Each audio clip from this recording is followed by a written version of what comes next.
कोई चाहता है कि एक सरकारी नौकरी मिले, अच्छी ज़िंदगी। तो हम भी ऐसे कोशिश में काफ़ी लगे थे और प्राइवेट में अच्छे खासे जगह पे ही नौकरी कर रहे थे। सारे के सारे रिपोर्टेड कंपनी में ही काम कर रहे थे। तो फ्यूचर के लिए काफ़ी सारे इंटरव्यू भी दे रहे थे कि रेपुटेड कंपनी में मिल जाए या कहीं सरकारी नौकरी। तो इसी बीच हमें पेपर एक्ट का नज़र आया, जिसमें मेरे पोजीशन के लिए जो मेरा क्वालिफिकेशन है उससे मैच करता हुआ, वो जितने एक्सपीरियंस का मांगे थे उससे काफ़ी ज़्यादा एक्सपीरियंस का था मैं। तो पोस्ट बॉक्स नंबर पे अप्लाई किए। उसके बाद अचानक एक घर में कॉल लेटर आता है, उसमें लिखा होता है कि गवर्नमेंट ऑफ इंडिया कंपनी। तो उसी के मारे गवर्नमेंट कंपनी का कहाँ से आ गया हमें देखते हैं। देख के पता चल रहा है कि ये तो हमारा वो पोस्ट बॉक्स नंबर वाला है। तो इंटरव्यू के बीच पे काफ़ी सारे कैंडिडेट आए हुए हैं। इतने कैंडिडेटों के बीच हमें सिलेक्ट किया गया एक्सपीरियंस देखते हुए। जबकि ये इंटरव्यू और ये पोस्ट कलकत्ता के लिए था, तो हम उस हिसाब से कलकत्ता के लिए गए थे, क्योंकि हम काफ़ी सारे बाहर थे। तो मैं बाहर जाने के लिए ऑफ़र दिया, तो मैंने मना किया। तो उसके बाद सैलरी में आए, सैलरी का इतना पैकेज है, ये है वो है, अभी हम इतना पैकेज में देंगे, आप बॉम्बे आ जाओ। तो 6 पे कमीशन भी है, आगे और भी बढ़ जाएगा। तो मैंने बॉम्बे जाने के लिए तैयार नहीं हुआ। तो बोले आप ज्वाइन करो ना, नहीं तो चेन्नई ज्वाइन करो। मैंने बोला ठीक है, तो देखता हूँ चेन्नई के लिए उसे। पर अगर आप जो बोल रहे हो 6 पे कमीशन है, तो आप जो पैकेज दोगे उसके हिसाब से देखना पड़ेगा। उसके बाद हमें एक पैकेज भेजा जाता है। अभी तो बकुंतला। तो पैकेज भेजते समय मेरे को फिर बोले आप कब ज्वाइन करोगे। तो मैंने बोला कि आप कहाँ के लिए दे रहे हो। ये दिल्ली के लिए। तो फिर सोचा जाए या ना जाए, क्योंकि खर्चे कलकत्ता में उतना खर्चा नहीं था, तो दिल्ली जाए ना जाए। फिर बोले आप आ जाओ ना, अभी तो इतना सैलरी का दे रहे हैं, आपको आते ही 3 इंक्रीमेंट भी करवा देंगे, और हो सके तो 3-4 महीने के बाद हम आपको डेप्यूटी मैनेजर बनाएंगे। अभी जो डेप्यूटी मैनेजर पोस्ट है उसको मैं असिस्टेंट मैनेजर, तो रिवाइज हो गया आज के डेट में डेप्यूटी मैनेजर, असिस्टेंट मैनेजर। तो इतने बोले, इतने रिक्वेस्ट किए, तो फिर सोचने लगे जाएँ या नहीं जाए। फिर हमें ऑफर लेटर भेजा पैकेज में देख के मैं थोड़ा, अरे ये सरकारी कंपनी है बोल रहे हैं और पैकेज में इतना कम दे रहे हैं, ना डीए है ना कुछ। तो मैंने बोला सर ये तो डीए भी कुछ नहीं दिखाया आपने, जिस तरह से पैकेज दे बोल रहे 6 पे कमीशन है। बोले अरे आप आ जाओ ना, ये मार्च होने वाला है, मार्च होने के बाद अब 6 पे कमीशन में मिल जाएगा। और हम आपको तो बोल ही रहे हैं कि आपको असिस्टेंट मैनेजर बना देंगे। तो मैंने ये सोच के दिल्ली ज्वाइन किया। करने के बाद पता चला कि हमारे काम करना है किसी प्राइवेट कंपनी, वो और एक डिपार्टमेंट में, क्योंकि हमें बोला गया था हमारे ऑफिस दिल्ली ऐसा ऐसा है वैसा है। जाने के बाद पता चला कि ये गोडाउन में बैठे हैं, गोडाउन मतलब बेसमेंट में। वो IASL के नाम से, और हम TSL में ज्वाइन किए थे। तो हम कंफ्यूज हो गए, ये क्या बात है, हमें TSL में ज्वाइन करवाया गया, ISL में काम कर रहे हैं, ये कैसा हो सकता है। जबकि ISL वालों को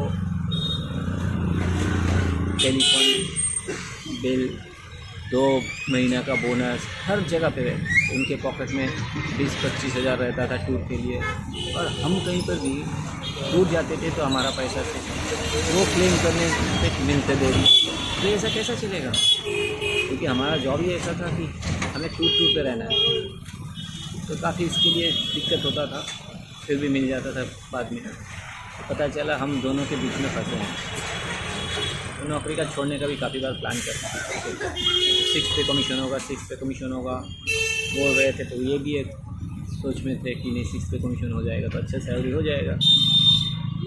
असल में ये था हमारा उस समय जो लिया गया था, जितने कलकत्ते में उस समय 4 बंदे ज्वाइन किए थे और मैं दिल्ली 5। हमारा इस 5 और शायद चेन्नई वेन्नई में कोई ज्वाइन किए थे कि नहीं मेरे को भी एग्जैक्ट पता नहीं। और भी दिल्ली में और भी करने वाले थे मेरे साथ, और एक भाई जाने वाला था वो नहीं गया।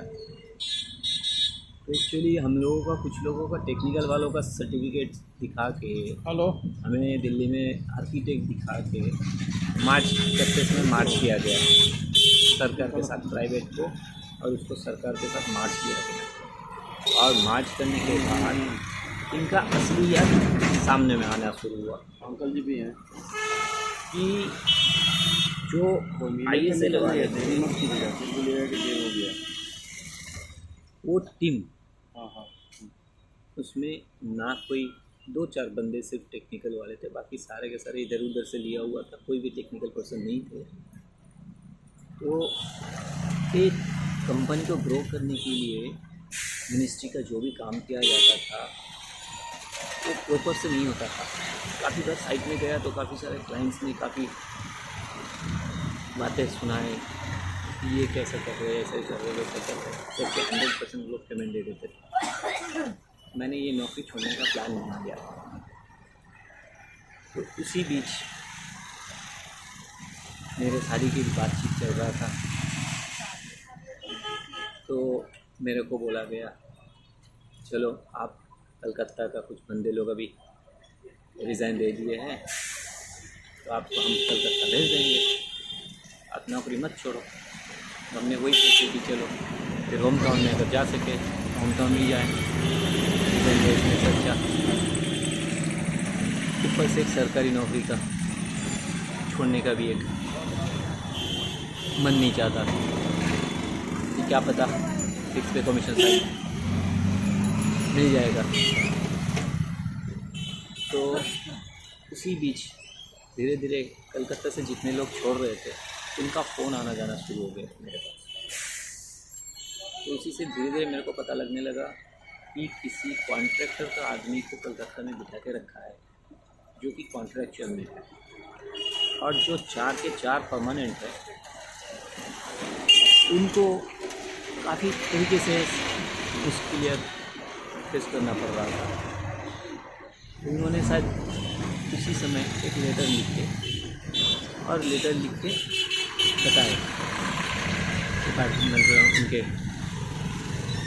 ऊपर वालों को कि ये प्रॉब्लम फेस कर रहे हैं, जबकि इनको ना ही एक कंप्यूटर दिया गया था सही तरीके से एक सॉफ्टवेयर में काम करने के लिए, क्योंकि ऑटोकैड सॉफ्टवेयर काम करने के लिए कम से कम 1-2 GB का रैम होना चाहिए, और 512 MB का रैम में कंप्यूटर में काम करते थे। उनका काफ़ी स्लो काम होता था, ये भी वो दिक्कतें फेस करते थे।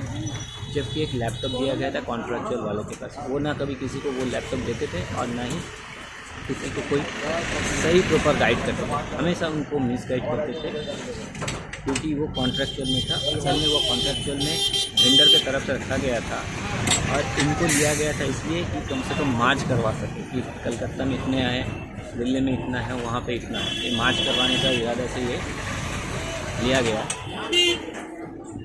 और बाद में उनको किसी भी तरीके से परेशान कर रहे थे तो ये लोग नौकरी छोड़ के चले जाएगा, पर वो बंदा तो रहेगा ही। तो ऐसे ही गेम खेले, तो 4 बंदे ने मजबूर होकर एक एक करके रिज़ाइन देके चले गए। उनके चले जाने के बाद मेरे को आना पड़ा, मतलब मेरा ट्रांसफ़र हुआ दिल्ली से। तो उस दिल्ली से ट्रांसफ़र होकर जब मैं कलकत्ता आया, देख रहा हूँ ये बंदा ऑफिस में कभी भी आता ही नहीं, तो साइट में भी जाता था तो साइट में भी कहीं पर उसको नहीं था। धीरे धीरे पता चला कि वो 2 जगह से सैलरी ले रहा है, एक तो कंपनी से सैलरी ले रहा है, दूसरा वो जो पुराना कंपनी से आया हुआ था उसी कंपनी का ऑफिस में बैठे बैठे उसका काम करता था। तो मतलब यहाँ पर जो भी एस्टीमेट या जो भी हो मिनिस्ट्री में, NCLT, जितनी भी फाइनेंस मिनिस्ट्री का, मतलब इनकम टैक्स का, लिक्विडिटी का जितना भी काम होता था, वो सारे के सारे एस्टीमेट उस वेंडर तक पहुँच जाता था। और यही लोग अपना एक सिंडिकेट बना लिए। धीरे धीरे काफ़ी सारे कॉन्ट्रैक्टर आए, सारे के सारे उसी बंदे का ही है। उसके बाद से इनका टॉर्चर लेवल, मतलब हैरेसमेंट, जो सोची समझी खेल होता है, जो हम लोग वो पॉलिटिक्स नहीं कर पाए कभी, हम पॉलिटिक्स करने ऑफिस ज्वाइन भी नहीं करते। तो आज कॉन्ट्रैक्चुअल आदमी वो इतना घोटाला पे घोटाला कर रहे हैं, मतलब मिनिस्ट्री को भी धोखा दे रहे हैं। जो एस्टीमेट दिया जाता है, सीक्रेट डॉक्यूमेंट्स कॉन्ट्रैक्टर का हाथ तक पहुंच जा रहा है। और अगर गलती से कोई कॉन्ट्रैक्टर को L1 भी हो जाए, तो मतलब उस सिंडिकेट के बाहर का कोई L1 भी हो जाए, उससे 90% काम करवा के उसको ऐसा हैरेस करता रहेगा, उसका माल मटेरियल डलवाने के बाद उसी का पैसा से अपना सिंडिकेट को लास्ट में ला के वहीं पर काम करवाता है। मतलब पहले मेरे को लगा कि ये अकेला कर रहा है इसमें। मैंने ऊपर मेरे रिपोर्टिंग ऑफिसर इनको बताना शुरू किया, धीरे धीरे टॉप मैनेजमेंट को बताना शुरू किया। तो बाद में इनको बताते मतलब मैं भूल गया था कि जिनको बता रहा हूँ वो इनके साथ ही शायद मिलेगा। और बाद में पता चला सच में टॉप मैनेजमेंट इनके साथ। बाकी जितने भी छोड़ के चले गए, उस बीच मेरा शादी हो गया। तब मैंने भी ठान लिया सरकारी अगर नौकरी है तो मैं छोड़ूंगा नहीं। करप्शन पे सारे के सारे सच्चाई इकट्ठा करूँगा और एक दिन उनका पर्दाफाश करूँगा। 15 साल से मतलब मेरे को जितना इन्फॉर्मेशन दिया गया, मैं बहुत सारे इन्फॉर्मेशन कलेक्ट किया ऑल ओवर इंडिया से। मेरे को सारे के सारे लोग बहुत सारे डाटा प्रोवाइड किए हैं। इन करप्शन का पूरा खुलासा मैंने सारे के सारे जांच एजेंसी, हमारे विजिलेंस, सबको मैंने बताया। फिर भी ये लोग उसका सही तरीके से जांच नहीं करके मेरा कोई परेशानी। इससे पहले एक बार सारा डिपार्टमेंट चेंज करके दूसरा डिपार्टमेंट जाते हैं, फिर कुछ चीज़ मेरे पास जो सबूत था कुछ फेसबुक में छोड़ गया, तो मेरे को बुला के फिर मेरा पोजीशन में बिठा दिया गया। फिर भी वही खेल चलता रहा। फिर 2016 के बाद फिर आज 2024 का अगस्त महीना फिर से मेरे को डिपार्टमेंट चेंज कर दिया गया। और ये जो करप्टेड लोग हैं, ये अपना करप्शन को छुपाने के लिए जो कि कंपनी को बचाने का कोशिश करता है, कि कंपनी जितने बंद हो रहे हैं, चोरी चमरी के कारण कंपनी बंद हो रहा है। सरकारी कंपनी कभी गलत नहीं होती। कंपनी का कुछ करप्टेड एम्प्लॉइज़ के कारण कंपनी बदनाम भी होता है और कंपनी फिर बंद होने का कगार पे आ जाता है। यही हाल हर कोई देख के सहन नहीं कर पाता है, क्योंकि मेरे लिए कर्मस्थल मंदिर जैसा, और उस मंदिर में दिन रात चोरी अन्याय होता है। ये चुपचाप सहन करना उससे बड़ा अन्याय है। तो मैं इसका आवाज़ उठा रहा हूँ। हो सकता है मेरे पे काफ़ी सारे कोशिश किया गया था कि मैं रिजाइन लेके निकल जाऊँ, कुछ भी करूँ, या मेंटली, या लोग ऐसे भी प्रेशर करके या मेंटली टॉर्चर लेकर सुसाइड कर लेते। मेरे को धमकी भी दिया गया, उनको कहाँ गायब करवा दूँगा पता भी नहीं चलेगा। पैसा भी मांगा गया। करोगे तभी प्रमोशन होगा, एक्सप्रेस भी अच्छा मिलेगा, खाना नहीं मिलेगा। तो इनका ये जो रवैया आज से नहीं, बहुत पुराना और हमारे देश का ये सिस्टम, अगर कोई सच में सारे सारे सबूत के साथ विशेल ब्लोअर बन के हिम्मत करके सामने आए, कोई भी जांच एजेंसी, नई सेंट्रल विजिलेंस, नई CBI, नई इंटरनल विजिलेंस, नई कोई प्रॉपर एक्शन लेते, मेरे नाम से RTI कीर्ति आज़ाद जी ने भी लगाए थे, उनको भी सही इन्फॉर्मेशन नहीं मिला। RTI को गलत इन्फॉर्मेशन देना ये भी एक जुर्म है, फिर भी दिए थे, उसका आदत सकल गया है। बहुत बड़ा घोटाला हो रहा है, उसको रोकना चाहिए। जय हिंद।